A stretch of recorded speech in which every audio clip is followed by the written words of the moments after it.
Bonjour et bienvenue dans une nouvelle édition de Business Africa. Je suis Afolake Oyinloye. Voici le sommaire. Les entreprises camerounaises espèrent gagner gros alors que le pays accueille la Coupe d'Afrique des Nations.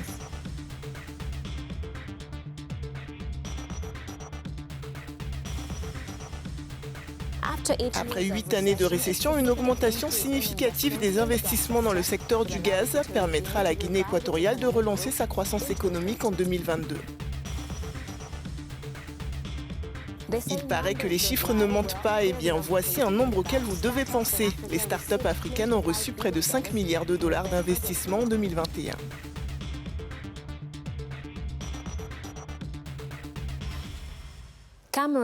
Le Cameroun accueille la CAN après un report du tournoi à 2 reprises. L'État aurait investi pas moins de 760 millions d'euros dans des infrastructures sportives du pays et dans le développement d'autres installations avant d'accueillir cet événement.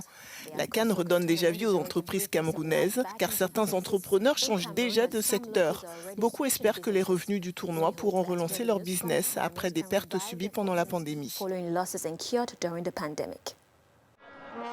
Alors que la CAN 2021 vient d'être lancée à Yaoundé au Cameroun, il est juste de se demander en quelle mesure la compétition bénéficie à l'économie du pays. Les chiffres font état de plus de 500 milliards de francs CFA d'investissement de la part de l'État, une somme qui équivaut à 2% du PIB du Cameroun, investissement privé inclus, et qui bénéficie majoritairement aux infrastructures récemment construites. La plus grande retombée, c'est au niveau infrastructurel, parce que même si on parle que du sport, il y a des investissements qui ont été faits au niveau des stades, il y a des nouveaux stades qui ont été construits, mais beaucoup d'investissements ont été faits au niveau des infrastructures routières, au niveau des infrastructures hospitalières, au niveau des infrastructures touristiques. Moi, je pense pour ma part que les infrastructures routières, les infrastructures touristiques, les infrastructures hospitalières vont bien profiter à la population, mais c'est sur le très long terme. Alors qu'elles espéraient des retombées économiques positives, les autorités camerounaises ont été prises de court par les restrictions imposées par la lutte contre la propagation du coronavirus. Un élément qui devait participer à faire monter le taux de croissance du Cameroun, c'est la construction des infrastructures. Mais malheureusement, avec les délais qui étaient extrêmement courts, il a fallu que l'on importe les blocs de béton coulés à l'étranger, alors qu'au Cameroun, non seulement nous avons la main-d'œuvre, mais également nous avons du ciment et tous les intrants qui rentrent dans la construction du stade. En termes simples, nous avons organisé une CAN, mais ceux qui tirent vraiment profit de cela, ce sont les entreprises qui sont à l'étranger. D'autant plus que nous avons créé des emplois là-bas en utilisant les emplois chinois.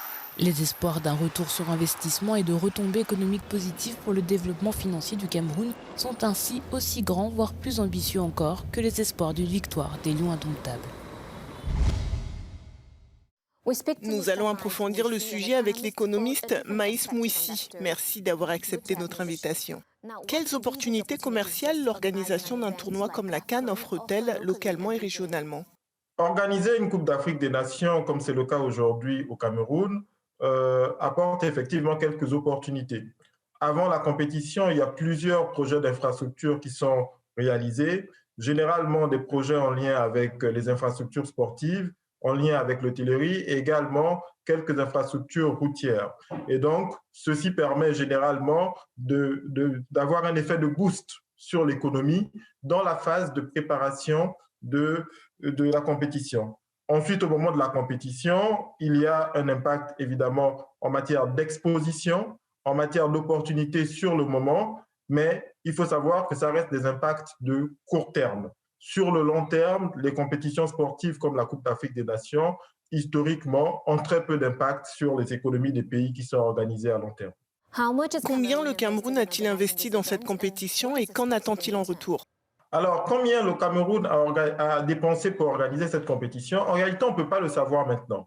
Cela sera su lorsque la compétition aura été organisée, l'ensemble des chantiers mis en place pour cette organisation achevés et l'ensemble des échéanciers de paiement est exécuté.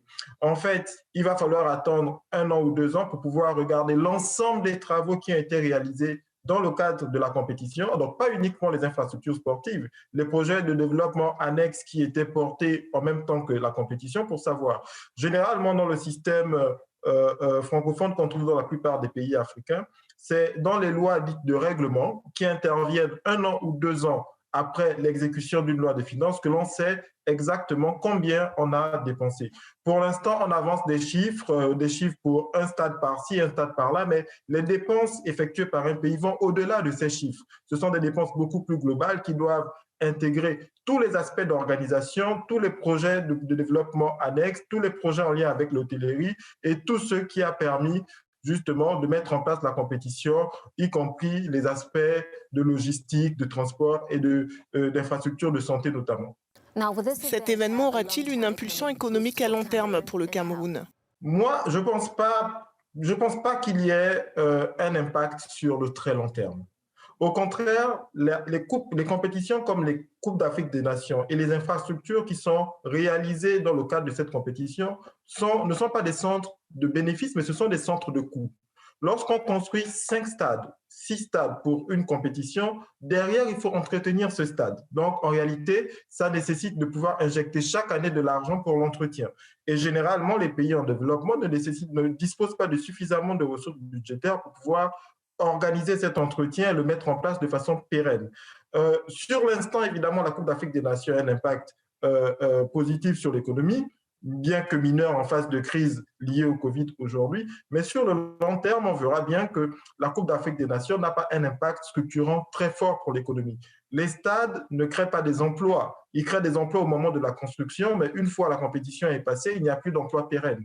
Et la création de richesse ne se fait pas par l'organisation de ces compétitions. Ça permet de donner une exposition, mais ce n'est pas ça qui crée la richesse. Et donc, l'impact à long terme, il ne faut pas le chercher au niveau des infrastructures liées à la CAN. Il faut le chercher dans la capacité de l'État camerounais, des Camerounais, à pouvoir créer de la richesse et donc dans l'économie productive. Merci, Monsieur Mouissi, pour vos éclairages. It is a pleasure. L'économie de la Guinée équatoriale a souffert des effets de la pandémie de Covid-19. La baisse de la demande mondiale et des prix du pétrole, conjuguée à la baisse de la consommation des ménages et au ralentissement de l'activité économique due aux mesures visant à contenir la propagation du virus, ont exacerbé les problèmes de croissance du pays. Selon le FMI et la BAD, le pays devrait rebondir et sa croissance devrait atteindre entre 2,2 et 2,6%. La hausse de l'investissement dans le secteur gazier en Guinée équatoriale a permis au pays de renouer avec la croissance en 2021, et ce après 8 ans de récession. Ce retour au vert a été estimé à 2,2% selon le Fonds monétaire international et à 2,6% selon la Banque africaine de développement. La baisse des prix du pétrole, le déclin de la consommation des ménages et de l'activité des entreprises liées aux mesures prises pour enrayer la propagation du coronavirus sont les deux chocs qui ont contraint le gouvernement à mettre en place de stricts aménagements budgétaires au début de l'année 2021. On a diminué significativement les investissements, surtout parce que nous attendons qu'aujourd'hui, on n'a vraiment plus besoin d'autant d'investissements. Ce qu'on a fait une rationalisation des investissements, de voir quels sont les investissements que nous pouvons continuer à mettre en place et ceux qui apportent des rentabilités économiques et sociales. Et au niveau de recettes, on a mis en place aussi des mesures pour pouvoir augmenter la capacité de recouvrement, surtout la partie non pétrolière. La dette extérieure du pays, qui s'élève à 56% du PIB en 2021, pourrait, selon le FMI, s'établir à 60% en 2022, ce qui souligne la vulnérabilité de l'économie de la Guinée équatoriale à l'avenir. À cela s'ajoute la difficile diversification de l'économie du pays, fortement tributaire des hydrocarbures.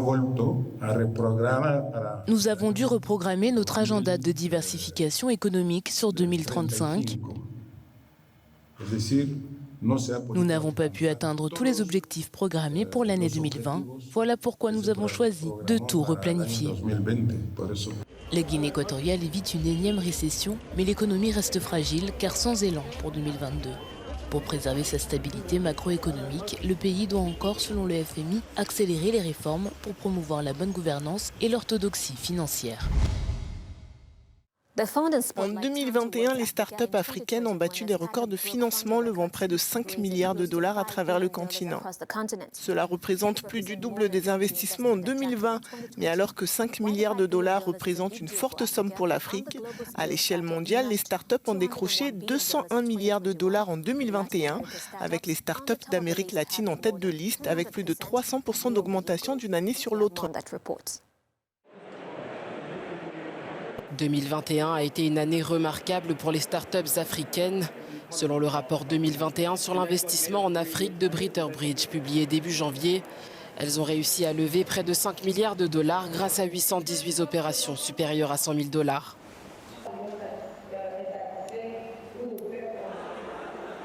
Les 4 géants du continent, l'Afrique du Sud, le Nigeria, l'Égypte et le Kenya représentent 81% du total des fonds levés par les startups, avec plus d'1,5 milliard de dollars pour le Nigeria. Sans surprise, la technologie liée aux finances reste le secteur le plus primé sur le continent. À elles seules, les entreprises de technologie financière ont récolté près de 2,3 milliards de dollars en 2021. À l'échelle mondiale, le financement des startups a fait un bond considérable l'année dernière, jusqu'à atteindre 201 milliards de dollars selon la plateforme Crunchbase, 60 milliards de plus qu'en 2020. Et c'est tout pour Business Africa cette semaine. Merci d'avoir regardé l'émission et nous vous souhaitons une année 2022 prospère.